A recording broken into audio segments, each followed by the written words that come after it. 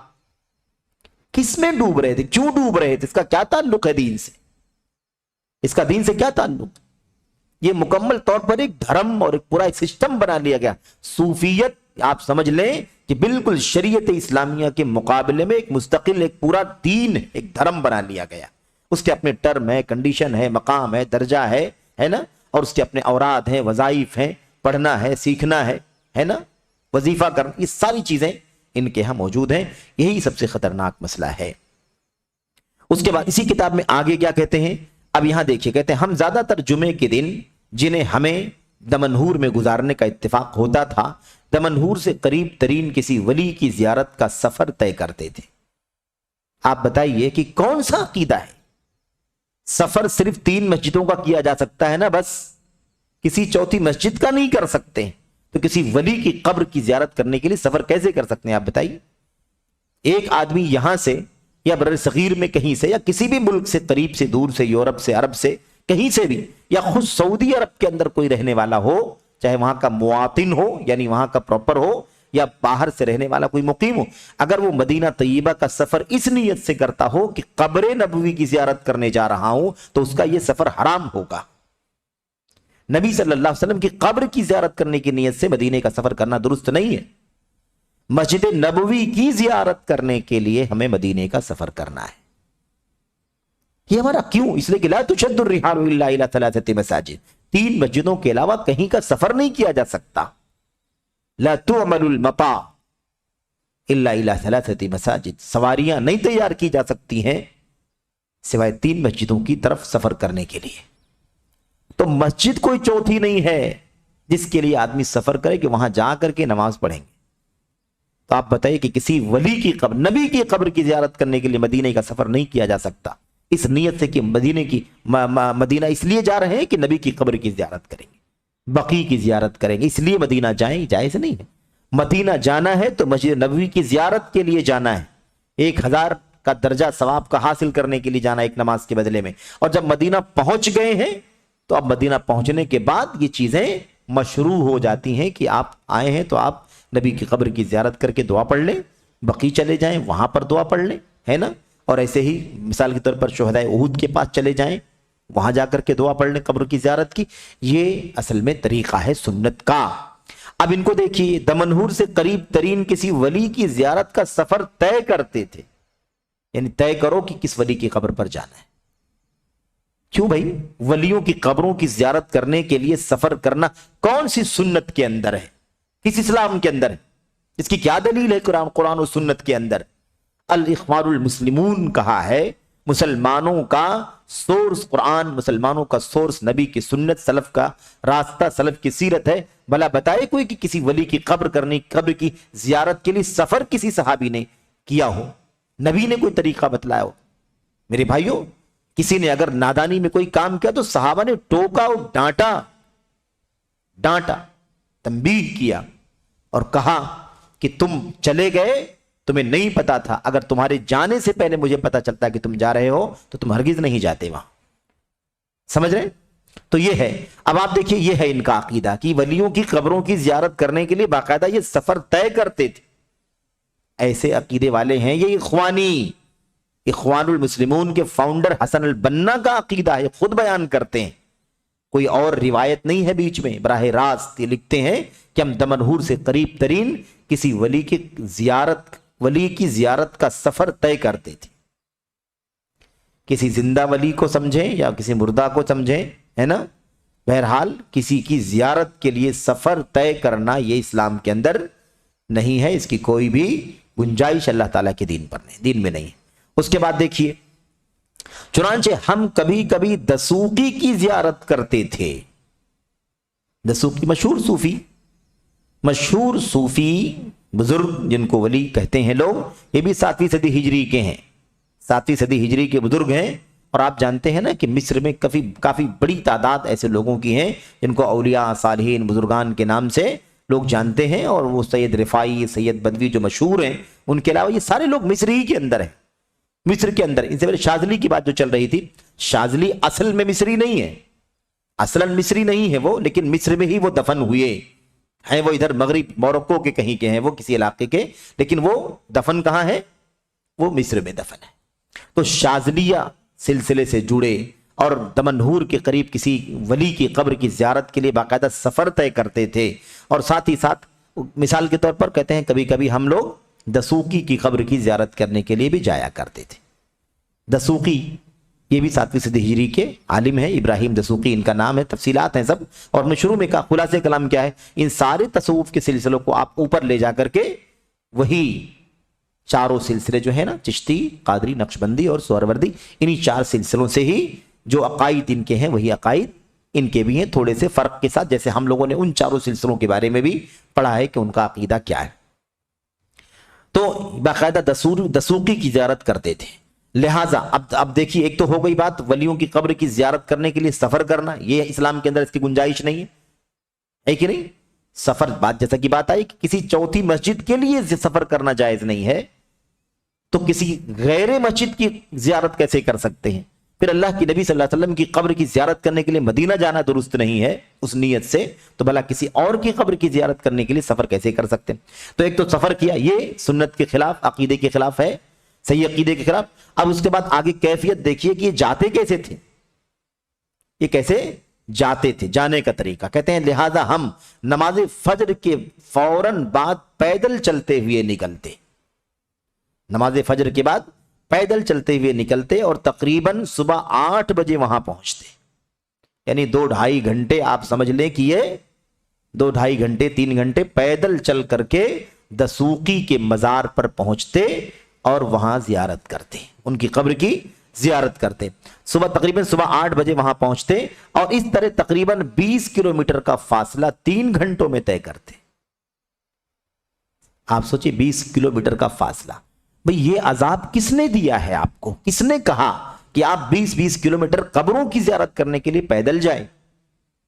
تو یہ بیچارے جو مزاروں پر ہی دن بھر لگے رہتے ہیں ہمارے بہت سارے بھائی، ان کی کیا غلطی ہے؟ یہ ان کی کیا غلطی ہے جو الٹے پاؤں نکلنا واجب سمجھتے ہیں، کیونکہ ولی کی توہین نہ ہو جائے، بزرگ کی توہین نہ ہو جائے، ان کو پیٹھ نہیں دکھانا ہے، استدبار نہیں کرنا ہے، استقبال ہی کرنا ہے، اور استقبال کے ساتھ ہی واپس آنا ہے۔